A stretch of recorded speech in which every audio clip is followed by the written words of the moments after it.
నమస్తే, welcome to rhythm Telugu bulletin. నేను ప్రియా శర్మ. ఇక డీటెయిల్స్ చూస్తే ఎస్ఎల్బిసి ప్రమాద ఘటనలో చిక్కుకున్న 8 మంది ప్రాణాలు కోల్పోయారని తెలంగాణ ప్రభుత్వం అధికారికంగా ప్రకటించింది. వారు బురదలో 3 అడుగుల లోతులో కూరుకుపోయారని స్కానర్ల ద్వారా గుర్తించారని సమాచారం. మృతదేహాలను వెలికి తీయడం చాలా సమయం తీసుకుంటోంది. అక్కడ పేరుకుపోయి ఉన్న బురదను భారీ స్థాయిలో తొలగించడానికి కనీసం 3 రోజులు పడుతుందని అంచనా వేస్తున్నారు. ఇక శ్రీశైలం లెఫ్ట్ బ్యాంక్ కెనాల్ ప్రమాదంలో సహాయక చర్యలను కేంద్ర రాష్ట్ర ప్రభుత్వాలు వేగవంతం చేశాయి. దేశంలోని పలు సంస్థల ఇంజనీర్లు, వందలాది కార్మికులు 24 గంటలు పనిచేస్తున్నారు. సొరంగంలో భారీగా బురదతో పాటు నీరు ఉబికి రావడంతో వాటిని తొలగించడం పెద్ద సవాల్గా మారింది. మరో వారం రోజులు ఈ ఆపరేషన్ కొనసాగే అవకాశం ఉంది. శ్రీశైలం ఎడమగట్టు సొరంగంలో కొద్ది రోజుల క్రితం ప్రమాదం జరిగింది. మట్టి చర్యలు భారీగా విరిగిపడ్డాయి. అవి ఒక పెద్ద టీఎంబీ మిషన్ పై పడడంతో ఆ పరిసరాల్లో ఉన్నవారు ప్రమాదంలో చిక్కుకున్నారు. టీఎంబీ మిషన్ ను ముక్కలుగా కోసి బయటకు తీస్తున్నారు. ఆ ప్రమాదంలో 2 ఇంజనీర్లు, 2 టీఎంబీ మిషన్ ఆపరేటర్లు, 4 కార్మికులు గల్లంతయ్యారు. ప్రమాద సమయంలో సొరంగంలో మొత్తం 42 మంది ఉన్నారు. అయితే వారిలో 34 మంది తప్పించుకోగలిగారు. మిగిలిన 8 మంది ప్రాణాలు కోల్పోయారు. తెలంగాణలో శాసన మండలి సభ్యుడు చింతపండు నవీన్ కుమార్ అలియాస్ తీన్మార్ మల్లన్నను కాంగ్రెస్ పార్టీ సస్పెండ్ చేసింది. మల్లన్న ఇటీవల తమ పార్టీకి, ప్రభుత్వానికి వ్యతిరేకంగా వ్యాఖ్యలు చేయడం రాజకీయంగా సంచలనం సృష్టించింది. ఆ నేపథ్యంలో తన వ్యాఖ్యలపై వివరణ ఇవ్వాలి అంటూ కాంగ్రెస్ అధిష్టానం మల్లన్నకు షోకాస్ నోటీసులు జారీ చేసింది. ఆ నోటీసులను కూడా మల్లన్న వివరణ ఇవ్వలేదు. దాంతో క్రమశిక్షణా చర్యల పేరుతో మల్లన్నను పార్టీ నుండి సస్పెండ్ చేస్తూ కాంగ్రెస్ అధిష్టానం నిర్ణయం తీసుకుంది. ఈ మేరకు పార్టీ క్రమశిక్షణా కమిటీ చైర్మన్ చిన్నారెడ్డి ఆదేశాలు జారీ చేశారు. ఇక 2023 తెలంగాణ శాసనసభ ఎన్నికలకు ముందు మల్లన్న కాంగ్రెస్ లో చేరారు. 2024లో వరంగల్, ఖమ్మం, నల్లగొండ, పట్టభద్రుల ఎమ్మెల్సీ స్థానానికి పోటీ చేసి విజయం సాధించారు. తెలంగాణ తిరుపతిగా పేరు గడించిన యాదగిరిగుట్ట లక్ష్మీ నరసింహస్వామి వార్షిక బ్రహ్మోత్సవాలు ఇవాల్టి నుంచి మొదలయ్యాయి. మొత్తం 11 రోజుల పాటు ఈ బ్రహ్మోత్సవాలు నిర్వహిస్తారని ఆలయ కార్యనిర్వాహక అధికారి భాస్కరరావు తెలిపారు. ఫిబ్రవరి 8న స్వామివారికి కళ్యాణ మహోత్సవం జరుపుతారు.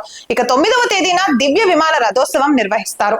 ఫిబ్రవరి 11న గర్భాలయంలోని మూల విరాట్టుకు జరిపే సహస్ర పట్టాభిషేకంతో బ్రహ్మోత్సవాలు పూర్తవుతాయి. ఈ 11 రోజులు ప్రత్యేక సాంస్కృతిక కార్యక్రమాలు నిర్వహిస్తారు. బ్రహ్మోత్సవాలు జరిగే అన్ని రోజులు స్వామివారి నిత్య కళ్యాణోత్సవం, సుదర్శన నారసింహ హోమం జరగబోవని ఈవో తెలియజేశారు. ఇక తెలంగాణలో ఈఏపీ సెట్ పరీక్షకు దరఖాస్తులను నేటి నుంచి స్వీకరిస్తున్నారు. ఇంజనీరింగ్, అగ్రికల్చర్, ఫార్మసీ కోర్సుల్లో ప్రవేశానికి ఇంటర్మీడియట్ లేదా 12వ తరగతి పూర్తి చేసిన విద్యార్థులు ఈ ప్రవేశ పరీక్ష రాయడానికి అర్హులు. దరఖాస్తు చేసుకోవడానికి చివరి తేదీ ఏప్రిల్ 4. ఆలస్య రుసుము చెల్లించి ఏప్రిల్ 24 వరకు కూడా దరఖాస్తు చేసుకోవచ్చు. ఇక ఈసారి 15% నాన్ లోకల్ కోటాలోనూ ప్రవేశాలు పొందేందుకు ఏపీ విద్యార్థులకు అర్హత లేదు. స్థానికతతో పాటు 15% నాన్ లోకల్ కోటాపై స్పష్టత ఇస్తూ తెలంగాణ ప్రభుత్వం తాజాగా జీవో 15 జారీ చేసింది. రాష్ట్ర విభజన జరిగి 10 ఏళ్లు పూర్తవడంతో ఏపీ విద్యార్థుల కోటాను తెలంగాణ ప్రభుత్వం తొలగించింది. ప్రభుత్వం ఆదేశాల మేరకు ఆంధ్రప్రదేశ్లోని విజయవాడ, కర్నూలు పరీక్షల కేంద్రాలను రద్దు చేస్తూ తెలంగాణ ఉన్నత విద్యామండలి అధికారులు నిర్ణయం తీసుకున్నారు. ఆ కారణంగా దరఖాస్తుల సంఖ్య గణనీయంగా తగ్గే అవకాశం ఉందని అంచనా వేస్తున్నారు. ఇక ఆంధ్రప్రదేశ్ లో ఇంటర్మీడియట్ పరీక్షలు ఇవాల్టి నుంచి మొదలయ్యాయి. మొదటి రోజు ఇంటర్ మొదటి సంవత్సరం విద్యార్థులకు సెకండ్ లాంగ్వేజ్ పరీక్ష జరిగింది. ఉదయం 9 గంటలకు పరీక్షలు ప్రారంభమవుతాయి. పరీక్షా సమయానికి 15 నిమిషాల ముందే విద్యార్థులు లోపలికి వెళ్లాలని అధికారులు ఆదేశించారు. రాష్ట్రంలో మొత్తం 1500 పరీక్షా కేంద్రాలు ఏర్పాటు చేశారు. అన్ని పరీక్షా కేంద్రాల దగ్గర భద్రతా చర్యల్లో భాగంగా నిఘా కెమెరాలు ఏర్పాటు చేశామని అధికారులు ప్రకటించారు. ఇక పరీక్షా కేంద్రాల్లో మొబైల్ ఫోన్లపై నిషేధం ఉందని వెల్లడించారు. పరీక్షా కేంద్రాల పరిసరాల్లో 144 సెక్షన్ అమలు చేస్తున్నారు. ప్రతి 20 పరీక్షా కేంద్రాలకు ఒక ఫ్లయింగ్ స్క్వాడ్ ను నియమించారు. ఆంధ్రప్రదేశ్ లో 10 లక్షల కంటే ఎక్కువ మంది విద్యార్థులు ఇంటర్మీడియట్ పరీక్షలు రాస్తున్నారు. ఫిబ్రవరి 17తో పరీక్షలు ముగుస్తాయి. ఆంధ్రప్రదేశ్ లో ఆశా వర్కర్లపై రాష్ట్ర ముఖ్యమంత్రి చంద్రబాబు నాయుడు వరాలు కురిపించారు. వారి పదవి విరమణ వయస్సును 62 ఏళ్లకు పెంచారు. గ్రాట్యుటీ చెల్లించడానికి కూడా సమ్మతించారు. 30 ఏళ్ల పాటు సేవల్లో ఉన్న ప్రతి ఆశా కార్యకర్తకు గ్రాట్యుటీ కింద 1.50 లక్షల వరకు లబ్ధి చేకూరుతుంది. దేశంలోనే మొట్టమొదటిసారిగా ఆశా కార్యకర్తలకు గ్రాట్యుటీ అమలు చేస్తున్న ఏకైక రాష్ట్రంగా ఆంధ్రప్రదేశ్ నిలుస్తుంది. ఇక గర్భిణీలైన ఆశా వర్కర్లకు జీతం చెల్లింపుతో 180 రోజులు ప్రసూతి సెలవు మంజూరు చేయడానికి సీఎం అంగీకరించారు.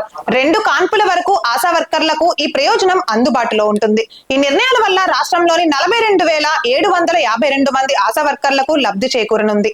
ఆరోగ్య శాఖపై ఇవాళ జరిగిన సమీక్షలో సీఎం ఈ నిర్ణయం తీసుకున్నారు. ఎన్నికల ముందు ఆశాలకు ఇచ్చిన హామీ మేరకు సీఎం ఆమోద ముద్ర వేశారు. గ్రాట్యుటీ చెల్లింపు ఏ విధంగా ఉండాలి అనే దానిపై వివిధ రాష్ట్రాల్లోని ఆశా వర్కర్లకు అందజేస్తున్న వేతనాలు, పదవీ విరమణ అనంతరం ప్రయోజనాలు తదితరాలను పరిశీలించాలని అధికారులను ఆదేశించారు. ముఖ్యమంత్రి నిర్ణయాలపై వైద్య ఆరోగ్య శాఖ మంత్రి సత్యకుమార్ యాదవ్ ధన్యవాదాలు తెలిపారు. ఇక ఆంధ్రప్రదేశ్ కొత్త రాజధాని అమరావతికి పేరు ప్రఖ్యాతలు తెచ్చిపెట్టేందుకు బ్రాండ్ అంబాసిడర్ ను నియమించారు. వైద్య విద్యార్థిని అంబుల వైష్ణవిని అమరావతి బ్రాండ్ అంబాసిడర్ గా నియమిస్తూ సిఆర్డీఏ కమిషనర్ ఉత్తర్వులు జారీ చేశారు. అంబుల వైష్ణవి గత తెలుగుదేశం ప్రభుత్వ హయాంలో కూడా అమరావతి బ్రాండ్ అంబాసిడర్ గా వ్యవహరించారు. అప్పట్లో ఆమె అమరావతి రాజధాని నిర్మాణానికి 50 లక్షల రూపాయలు విరాళం అందించారు. అంబుల వైష్ణవి కృష్ణా జిల్లా ముదినేపల్లి వాస్తవ్యురాలు. ఆమె తండ్రి ప్రముఖ వైద్యులు అంబుల మనోజ్. వైష్ణవి ఇప్పుడు విజయవాడలో MBBS విద్యను అభ్యసిస్తున్నారు. తనను అమరావతి రాజధానికి అంబాసిడర్ గా మళ్లీ నియమించినందుకు వైష్ణవి ఆమె తండ్రి డాక్టర్ మనోజ్ ముఖ్యమంత్రి చంద్రబాబు నాయుడుకు ధన్యవాదాలు తెలిపారు. అమరావతి రాజధాని ఖ్యాతిని ప్రపంచవ్యాప్తం చేయాలని సీఎం చంద్రబాబు ఆమెకు సూచించారు. తమిళనాడులో సినీ నటుడు జోసెఫ్ విజయ్ కొత్తగా పెట్టిన టీవీకే పార్టీ అన్నా డీఎంకేతో కూటమిగా ఏర్పడాలని రాజకీయ సలహాదారు ప్రశాంత్ కిషోర్ సూచించినట్లు తెలుస్తోంది. అన్నా డీఎంకే నేత ఎడప్పాడి పళనిస్వామి ముఖ్యమంత్రి అభ్యర్థిగా, విజయ్ ఉప ముఖ్యమంత్రి అభ్యర్థిగా ప్రజల ముందుకు వెళితే మంచి ఫలితాలు రాబట్టవచ్చునని ప్రశాంత్ కిషోర్ చెప్పినట్లు సమాచారం. విజయ్ కూటమి ఏర్పాటు విషయంలో ఇంకా సందిగ్ధంగా ఉన్నారట. ఆయనకు ఆంధ్రప్రదేశ్ లో చంద్రబాబు నాయుడు, పవన్ కళ్యాణ్ నమూనాను చూపించి ఒప్పించడానికి ప్రశాంత్ కిషోర్ ప్రయత్నించారని తెలుస్తోంది. జాతీయ స్థాయిలో బీజేపీ, రాష్ట్ర స్థాయిలో డీఎంకే తన శత్రువులు అని విజయ్ ఇప్పటికే ప్రకటించిన సంగతి తెలిసిందే. దాంతో అన్నా డీఎంకేతో పాటు ఆ పార్టీకి మిత్రపక్షాలైన మరికొన్ని చిన్న పార్టీలను కూడా కలుపుకొని పోతే రాబోయే శాసనసభ ఎన్నికల్లో విజయం తథ్యమని ప్రశాంత్ కిషోర్ చెప్పాడని సమాచారం. ఈ కూటమి ప్రయత్నాల గురించిన వార్తలతో విజయ్ అభిమానుల్లో ఉత్సాహం నెలకొంది. అమెరికా అధ్యక్షుడు డొనాల్డ్ ట్రంప్, ఉక్రెయిన్ అధ్యక్షుడు జెలెన్స్కీ మధ్య సమావేశం రసాబసగా మారింది. ఉక్రెయిన్ కు అమెరికా మద్దతు కొనసాగాల్సిందే అన్న వైఖరిలో జెలెన్స్కీ మాట్లాడడంతో ట్రంప్ చిరాకు పడ్డారు. రష్యాతో శాంతి ఒప్పందం కుదుర్చుకోవాలన్న ట్రంప్ సూచనకు జెలెన్స్కీ అంగీకరించలేదు. ఉక్రెయిన్ లో ఖనిజాలను అమెరికా తవ్వుకోనివ్వాలన్న ప్రతిపాదన పక్కకు పోయింది. ఒక దశలో ఇద్దరు మీడియా ఎదుటే కొట్టుకుంటారా అన్నంతగా పరిస్థితి తలెత్తింది. అమెరికా ఉపాధ్యక్షుడు జేడీ వాన్స్ సర్దుబాటు చేద్దామని ప్రయత్నించినా కుదరలేదు. దాంతో ఇరు దేశాల దౌత్యాధికారులు తలలు పట్టుకోవాల్సి వచ్చింది. జెలెన్స్కీ వైట్ హౌస్ లో ట్రంప్ ఎదుట కూర్చొని మీ పద్ధతి బాగోలేదు అన్నట్లు మాట్లాడడంతో అగ్రరాజ్యం ఆగ్రహం అవధులు దాటింది. చివరికి చర్చలు అర్ధాంతరంగా ముగిసిపోయాయి. ట్రంప్ రష్యాకు అనుకూలంగా వ్యవహరిస్తున్నాడనే అర్థం స్ఫురించేలా జెలెన్స్కీ ప్రవర్తించారు. ఉక్రెయిన్ అమెరికా మీద ఆధారపడుతుంటే జెలెన్స్కీ అమెరికాను కించపరుస్తున్నాడనే విధంగా ట్రంప్ ప్రవర్తించారు. ఈ పరిణామాలు ఉక్రెయిన్ రష్యా యుద్ధంపై ఎలాంటి ప్రభావం చూపుతాయో చూడాలి. ఇవి ఇవాల్టి బులెటిన్ అప్డేట్స్. మరిన్ని విశేషాల కోసం వెంటనే సబ్స్క్రైబ్ చేసుకోండి మన రిధమ్ తెలుగు ఛానల్.